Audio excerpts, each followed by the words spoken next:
I looked up a few other things. I just thought, what else can we find about this? So in Gematria, lots of words, obviously, could add up to 58. I just thought, well, what kind of words would add up to 58? Obviously, Noah. Noah is 58 in Hebrew. Grace is 58 in Hebrew. It's the same two letters. But you can get other combinations of letters. And I found this, Yom, the day, as in the days of Noah. Yom is 58. Ben, the son, is 58. The beloved is 58. Magnify is 58. Make America great again. Make God great again. You're magnifying, right? Magnifying, 58. Guess what? The word great, which is one of the slogans of this 58th president. The word great is 58 in numerical value. And the word hope is 58. What do you think? How awesome is that? We're not done. We're not done. You know, Pastor Steve likes to study, right? So I recommend that you read the Bible through once a year. If you don't read the Bible through once a year, you won't have the foundation to go to other historical texts. Because all historical texts, as good as they may be, they're not inspired. They won't be 100% correct. So same with the book of Enoch. I read the book of Enoch. I like most of it. But you need the wisdom of God and a really good foundation in the Word to separate the wheat from the chaff. So the book of Enoch is recommended by the Bible, is in fact quoted by the writers of the Bible, at least here clearly in Jude, chapter 1, verse 14 to 15. Jude, the half-brother of Jesus, quotes the book of Enoch. It was also canon in the Ethiopian Bible. The Bible says, quoting Enoch, "Now Enoch, the seventh from Adam, prophesied about these men also, saying, Behold, the Lord comes with 10,000s of his saints." What for? To execute judgment on all, to convict all who are ungodly among them of all their ungodly deeds, which they have committed in an ungodly way, and of all the harsh things which the ungodly sinners have spoken against him. Boy, we have that going on right now.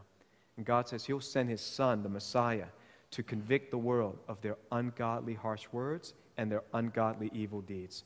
Now, if you look through the Old Testament, you won't find a word about Enoch's prophecy.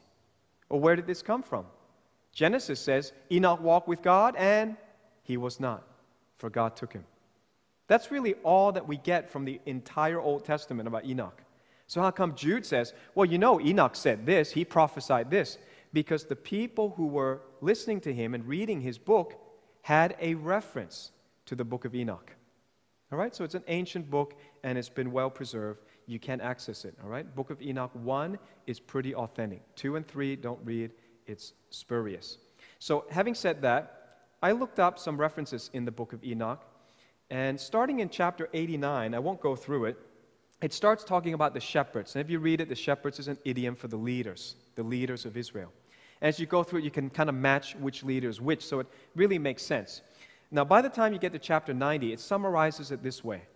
Gives you some numbers. Enoch said this. Remember, this is long before.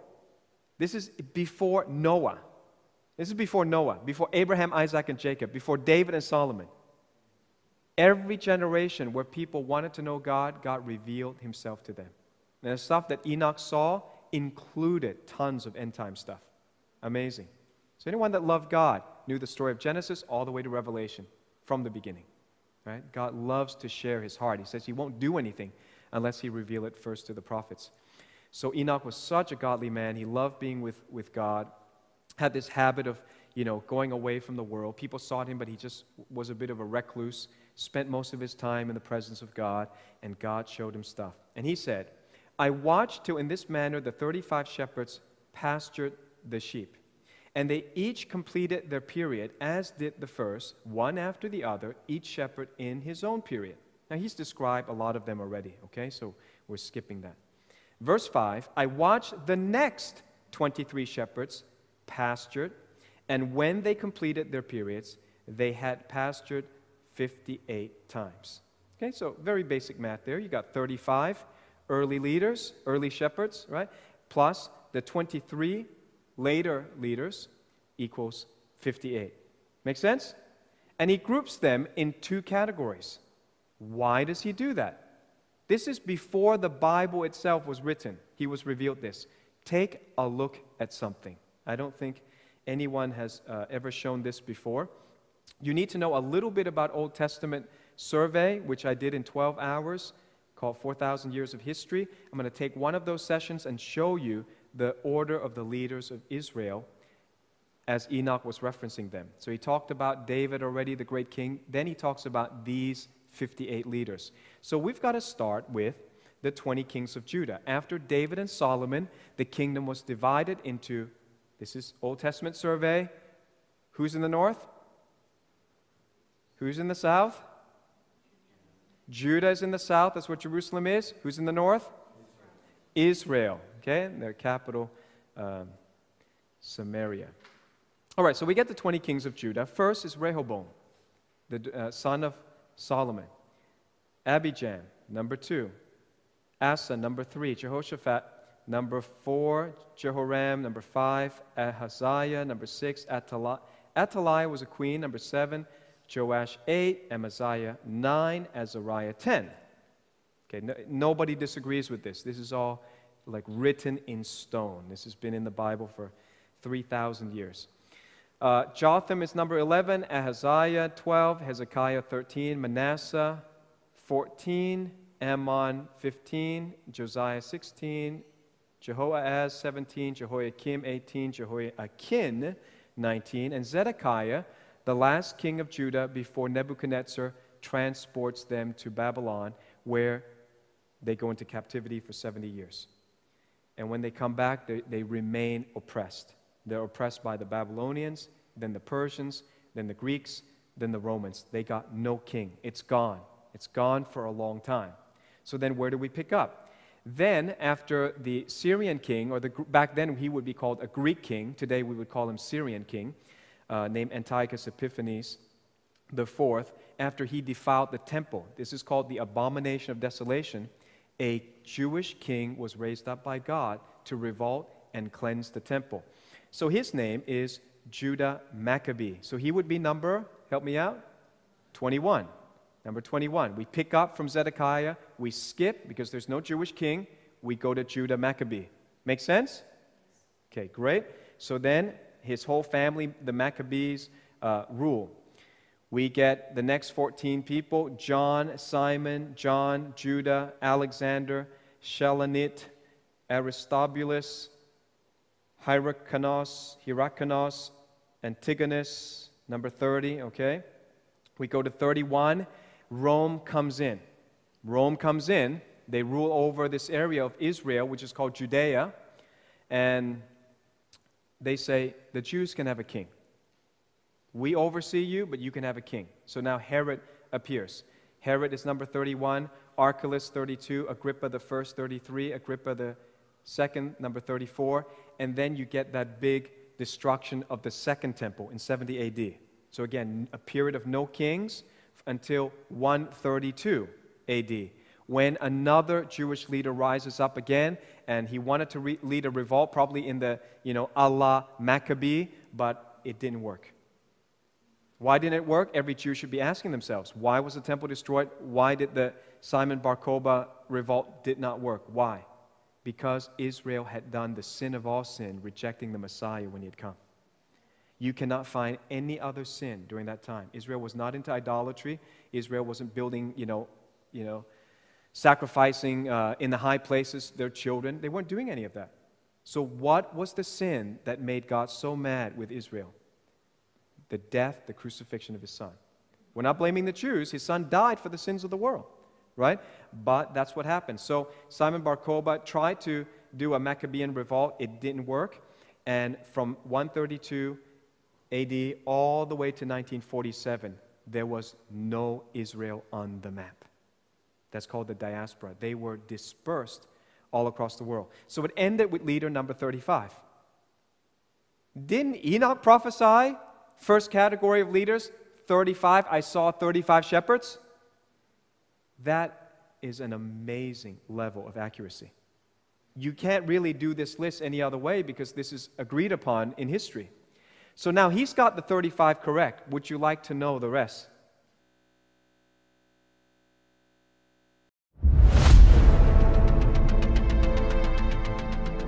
We have an update from Israel, hot off the press. Israel has had 3 elections in 12 months. And with the conclusion of the 3rd election, something prophetic has happened. And some of my, book readers, people who have followed the Divine Code books, the 2-volume, they have been asking me, Pastor Steve, is this the fulfillment of your chapter 58? The chapter that talks about Henoch, all right? I won't go into all of it right now. Maybe I'll read you a little snippet of it, but let me quote Henoch chapter 90, verse 1 and verse 5.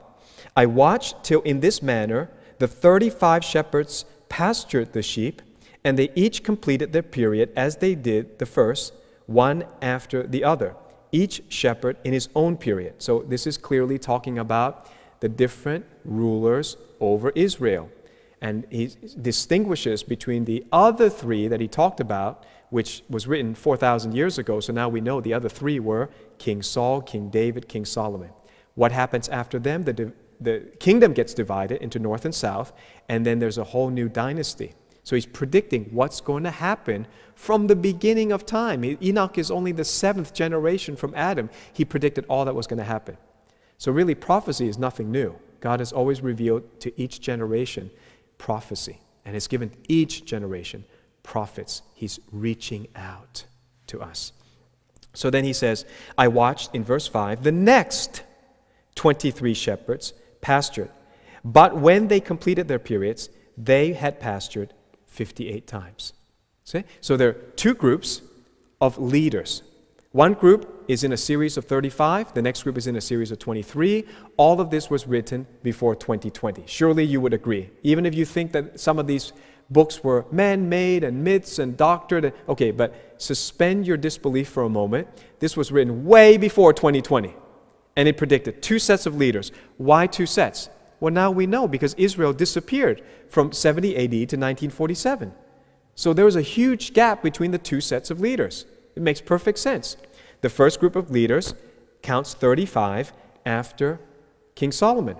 So in my book, The Divine Code, I actually go through this number, 58. And also in my DVD series, I expand on some of this. So I forget which is in where, but in the End Time Code, the End Time Code DVDs, or Vimeo if you want to watch it by streaming. In the End Time Code, I talk about the list of 58 kings and rulers. But I'll give you a snippet. You know that number 19 is the number of royalty. So 19 kings in Judah, 19 kings in the southern kingdom. Plus there was 1 queen, so that makes 20. Then there were 12 Gentile rulers, counting from Nebuchadnezzar of Babylon all the way to Caesar of Rome. There were 12 Gentile rulers. So guess what? The Bible doesn't count it. It's like you just skip over it. It was halftime or something where the clock stopped. So they don't keep counting. Then we come back to the 10 Hasmonean kings. And then after, so you've already got 30 now. 19 plus 1 plus 10 is 30. Then you count 4 Herodian kings and 1 Jewish rebel leader named Simon Bar Kokhba. Guess what do you have? 30 plus 4 plus 1, exactly as Enoch predicted. And then that closes the first series, the Old Testament rulers. Then we go to the next series, and he says after this is the end time. It's the time of the Messiah. So it's really important. If the first set was right, we want to count the second set. How are we doing? Under the New Testament, we've only had Israel for less than 100 years. It was reborn in 1947. And they have no more kings, so you can't count kings in the same way. But what do they have? They have prime ministers and they have Knessets. Now, who's the ruler? If you count by prime minister, supposed to get 23 more leaders. We're only at prime minister number 12. 5 of them serve non-consecutive terms. So Prime Minister Benjamin Netanyahu, Bibi they call him, has served 5 times. But he is only one of 12 prime ministers since the beginning of Israel. So if we have to wait for the prime ministers, then that means another 13 to go. If each of them serve 4 years, 13 times 4, 52, you got another 5 decades before Jesus comes back, if you're counting prime ministers. But Israel is not run by a prime minister, because that's why they call it a prime minister. A prime minister isn't the ruler of the country. He's only one member out of other parliamentary members. You understand the difference, right? So a prime minister would be more like the House Speaker inside of Congress, but it's Congress that would be ruling and making legislation. That's the picture. So really, Israel considers that their rulership is the Knesset, which is the great assembly. The Knesset is the assembly. And guess what? We're supposed to count how many? According to Henoch, 23 rulers in the New Testament before the end time. And up until a few days ago, we were in the 22nd Knesset. And this is fresh off the press, guys. On the 2nd of March, 2020, the 23rd Knesset was elected. And they were still confused about how were they going to form government, because no single party in Israel ever has the total majority. So they cannot form government in that sense. And they were debating for a long time. And finally, on the 21st of March, 2020, on the Hebrew calendar, it's the 25th of Adar, the year 5780, Benjamin Netanyahu announced that a unity government has been formed with a rotating prime ministership between him and his rival Benny Gantz. So both of them are Benjamin. Both of them are the son of the right hand. And they're going to rotate prime ministership. So if God counts the Knesset as the ruler over Israel, then on the 2nd of March, 2020, the 5,000-year-old prophecy by one of the godliest human beings that ever lived, the prophet Henoch, was just fulfilled. We're at number 23. He says 35 plus 23 makes 58. Israel will have no more than 58. And these Knessets can go very fast. In fact, Knesset number 21 and 22 and 23 all came within the space of 2019 to 2020. They change. Every election is considered a new Knesset. So I don't know if God says, okay, I'll extend more time for you, because that seems almost like fake counting. But according to the Israelis, they are in the 23rd rulership since they've been born as a nation. And guess what? That means that the shepherd of Henoch is the Knesset, and we have arrived at the 58th shepherd. Trump is also serving the 58th presidential term since George Washington. And you say, well, why does all that matter? Because the number 58 spells out in the Hebrew language, Noah. 5-8, Nun Het is Noah. And Jesus said, as it was in the days of Noah, in the days of 58, so it will be in the days of the coming of the Son of Man. So Jesus would be very, very close. Again, if these things excite you, I don't believe any one particular sign or one particular number is something we follow, because we're not following numerology. We're following Jesus. We're following God. But if you layer these coincidences and patterns and prophecies that I explain in the Divine Code books, and you realize, hey, they're all converging at the same time. You've got the 58 in Israel, the 58 in America. You've got the signs in the sky. You've got the 24 great American solar eclipse coming that's going to cross the continent of America. It happened in 2017. Then then the last time was 1776. Major sign for America. Are we near the end? It looks like it. It looks like it. Purify your heart. Serve Jesus. Don't skip church. If you can't go to a good church that preaches what you're listening to, pure, unadulterated, prophetic news, then come. Come and join online church. Come. We have room for you. I want to see at least 2,000 people joining online church. We're around 700 now. That's really good, but there's so many more. There should be millions of people joining, right? Millions. But I hope you come. I hope you join. And we're going to delve into these patterns more and more and more, because they're all getting fulfilled right now. It's really, really quite exciting.